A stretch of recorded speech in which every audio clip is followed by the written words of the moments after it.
Don't just live for tomorrow, or just live in yesterday.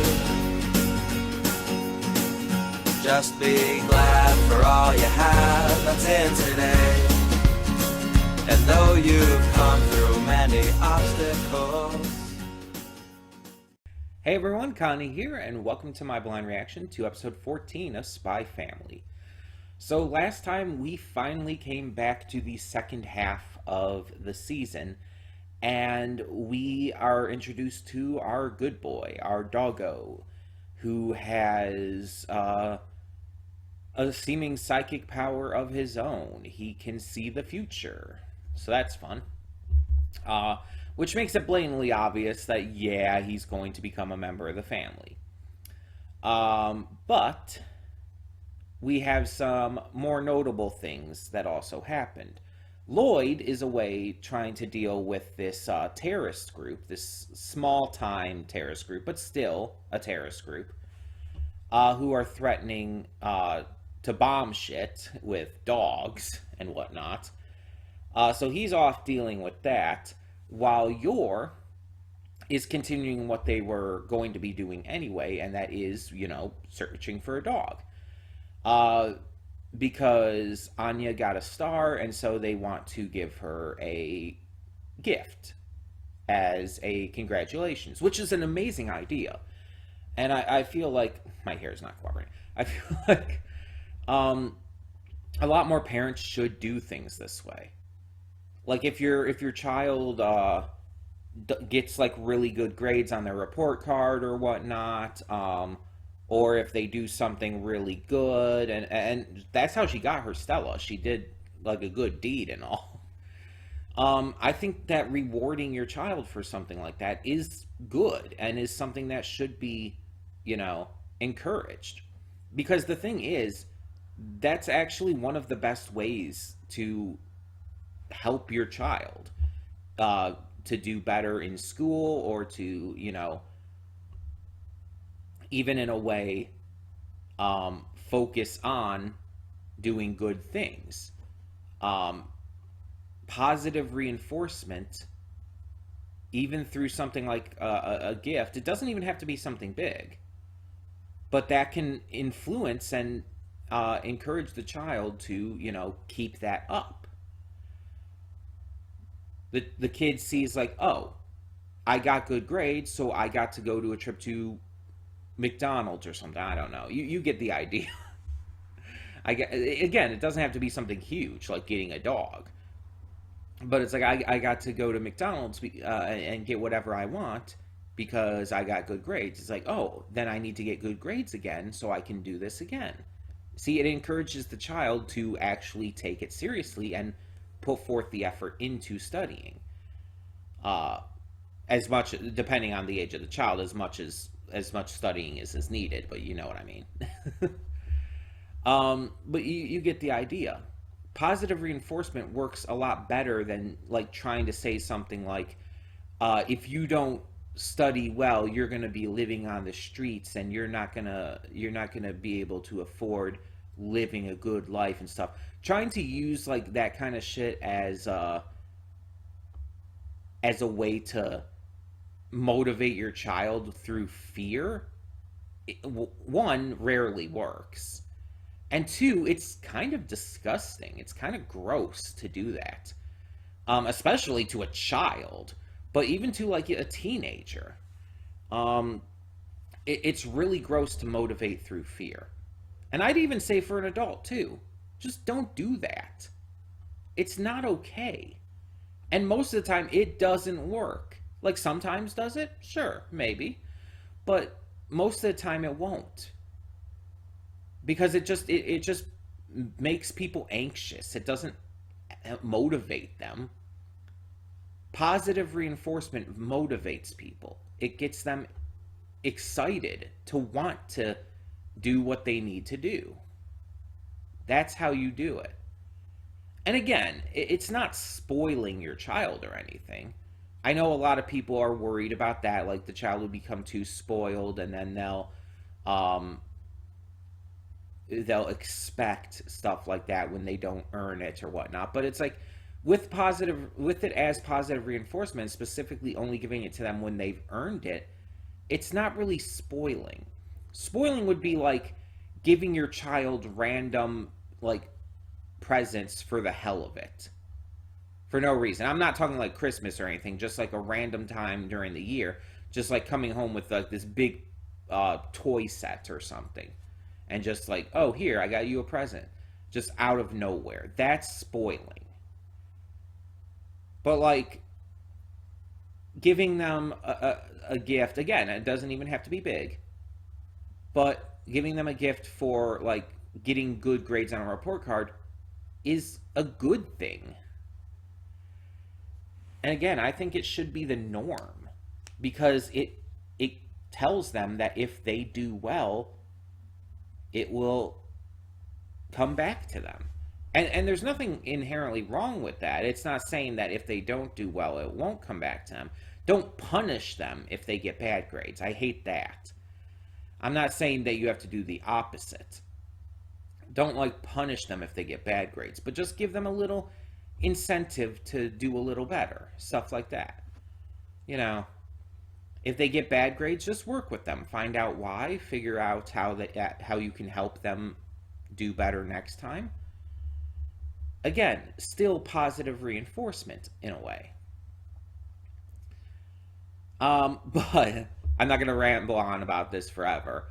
It's a topic that I wish my parents took to heart when they were raising me, because I was not raised with positive reinforcement. No, I was definitely raised with threats and negative reinforcement about what would happen if I didn't do well, which did not help me do well. So I'm speaking from experience, because I did not do well in school. Except at English classes. I was always like all A's with English classes. But I also enjoyed those, so that was a reason for that. So either way, they're trying to give Anya positive reinforcement by getting her a dog, because it's like, oh, this will help keep up the idea. She'll continue to aim to get those Stellas, which will help with Lloyd's mission and everything. So they're going to get her a dog, and it's like, there's nothing wrong with that, as long as Anya knows that the dog has to be taken care of and everything as well. It's not just a friend. I mean, it definitely is a friend, but there's a lot to do to take care of a dog. You have to feed it. You have to,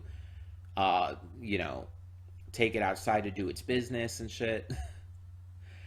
You get the idea. There is a lot to do. Plus, obviously, like vaccinations and whatnot, and just regular vet visits, that kind of stuff too. So it's like, what do you do? So they go to a pet store first that's affiliated with Lloyd's organization. The dogs there do not appeal to Anya at all, though. They're guard dogs. They're big. They're strong. They flex their muscles for some reason. But Anya is not interested in any of that. So while Lloyd goes off to do his business with the organization, Yor takes Anya to a pet adoption event, which I've been to a couple of those. And while there, Anya just completely loses her mind. Like she's hyperventilating at all the cute animals, all the dogs, all the cats, all the bunnies, and it's like, yeah, that's pretty much me.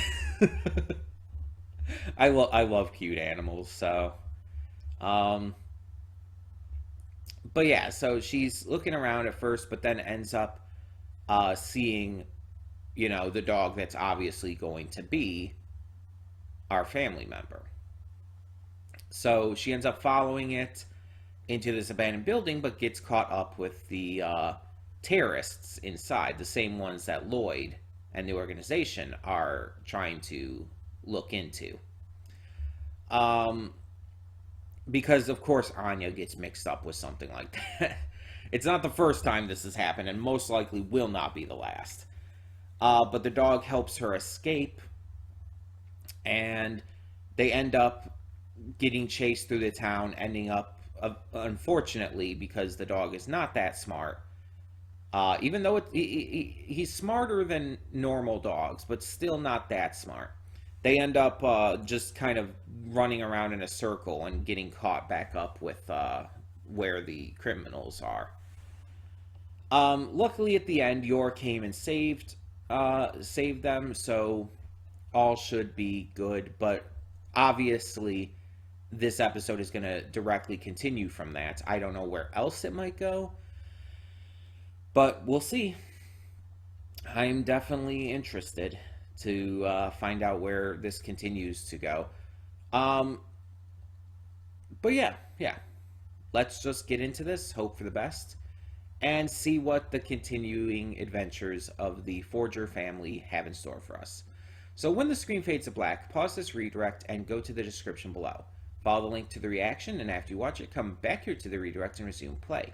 Because after it fades to black and then it fades back in, everything from that point forward will be my afterthoughts and will contain spoilers to the episode. So, that being said, thank you so much for tuning in, and I will see you at the reaction. And we are back, and we'll begin with spoilers in 3, 2, 1, now. So I didn't exactly come into this today expecting to have my butthole clenched the entire time, but here we are.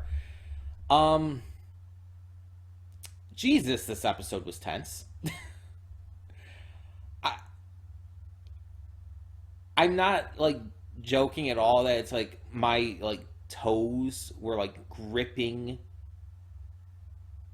each other, like I have my, like, feet together down here, like, my toes were gripping each other so very tightly, and it's, like, I was just really, dog might start barking in a second, but I was really on the edge of my seat, I guess you could say, with just, anxiety over what was possibly going to happen. Because it's like the stakes, I think, are the highest they've been in this entire series. Like, obviously, we've had stakes with the spy stuff before, but they were something really intense here. Like, because Anya saw the future through the dog. And according to the future, Lloyd dies. And it even shows Anya finding his body, his corpse. And it's just like, fuck. That's not okay. It's not okay to show me, like, even if it's an uncertain future that can be changed, it's not okay to show me the image of Anya finding her father dead. That's not okay. Jesus. And then on top of it, Anya tries to go off to do this on her own, to figure out how to solve this on her own. And it's like, she's like right there by the bomb, reaching towards it. It's like, oh my god. Again, my butthole was so fucking clenched at that moment. Like, I was so fucking scared. I knew nothing was going to happen. Like, obviously, nothing's going to happen. We know our main characters aren't going to die. That's a given. But nonetheless, the way it was presented, the music, the way it was visually shown, it's, even though I knew that there was no chance of Anya or Lloyd or anyone like that dying, I was still really fucking anxious. I was still, like, really clenched and really just scared, like, legitimately scared. And I have to give the credit where it's due to the animators, the sound designers, everyone who worked on this, even the voice actors. They sold this scene so well. I cannot imagine, like, if you like manga, that's fine and everything, of course, but I cannot imagine the manga doing this better. I cannot imagine getting this same feeling from manga. Being this on the edge of your seat, being this terrified of what's going to happen. I can't imagine. I genuinely can't imagine getting that same feeling. Because again, the feeling comes from the animation, the visual, the visuals specifically in regards to that, in regards to how they're animated. It comes with the sound of it all, the musical score, the voice acting. That's what makes it so tense. And again, if someone read the manga to this and got that same feeling, that's fine. I'm not saying you can. I'm just saying I don't understand how you could. That's just a personal thing. Um, and then it doesn't even stop there. Like, even after Lloyd stops the guy from opening the door and the explosion doesn't go off and they find the bomb and everything, um, it doesn't even stop there because Keith is still out there. He's still trying to take out the minister. So Lloyd has to go undercover again, and then Keith ends up letting the dog out with the bomb strapped to it after Lloyd, or the minister as Keith thinks. And it's just, I'm just looking at this like, oh my god, don't hurt the dog, please don't hurt the dog. And it's like, they probably won't. The dog probably won't die, but it's still like seeing with the bomb strapped to it, and even just Lloyd like aiming the gun towards it. It's just like I am just like panicked, full on panicked that something is going to happen to this dog, even though I know it's probably not. It's still, my mind is just so, it's just being so mean to me right now. Just, even though I know it's probably not going to happen, it's like my mind is just fucking with me and telling me that it's like there's danger. And it's like, oh my god. Like, I have enough anxiety as it is. And I'm by no means complaining about this episode. I want to make that clear. It's like, this episode was so fucking anxiety inducing for me, but I mean that in the best of ways, because that's what they were going for. That's clearly what this the content of this episode, even in the manga, would have been going for. It's supposed to be anxiety inducing. It's supposed to be scary. It's supposed to be tense. Even though you know nothing's probably going to happen, it still is trying to get that feeling across. And with the show staff of this series, this anime adaptation, putting forth all this effort into making this as tense, as scary as possible, it's so good in that regards. It's so damn good. Like, I'm impressed beyond belief. And I already loved the first half of this series. I absolutely loved it. And I figured I would probably love the second half too. And it's like the first episode last week, episode 13, it's like it was good, but I mean, it wasn't like anything amazing. It wasn't one of the best episodes of the series. But then you have this fucking episode, and it's like, Jesus. The quality was so fucking high. It's astounding to me. And it kind of makes me understand why last week's episode, while very good still, wasn't as good comparatively. Because it was building to this. It was build up. And usually a lot of shows will take like a mid-season premiere and make it something really big or really interesting or something. Some shows will just do that for the mid-season finale, and then the premiere will be kind of normal fare. But this one decided to take the mid-season premiere, make it a little less exciting, and still good, but a little less exciting, and then have like a second part to it. And that's where it gets intense as fuck. And this is like more of what you would expect from, hell, even a series or season finale. That's how high quality and just intense this was. And it's not even the end. It's not even over. This is like a 3-parter, I guess. We're kicking off the second half of the season with a 3-part story at least, and it's so intense, it's so scary, it's so shocking that it's unexpected, but in the best way. It's so well done. And I just love the show, you know. Even though we saw Yuri in this, and that was definitely the down point of the episode. Uh, I'm kidding. We only saw him for a second. It's not like we got to see him being annoying here. Um, you guys know I don't like Yuri. I made that clear in the first half episodes when he was there and everything. I really don't like Yuri. But he had like basically a single like shot in this episode. He was just there to show like, oh, the secret police are here. He's part of the secret police. Yada yada. He'll probably have more of a role in a later episode or later episodes, but we'll get to that when we get to that. Excuse me.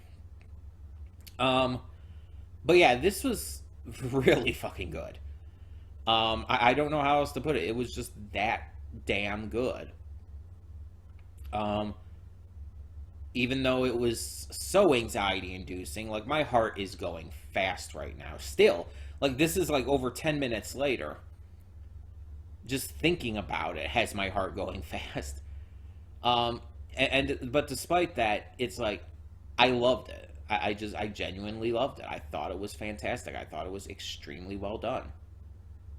So, tell me in the comments below, what did you think of this episode of Spy Family?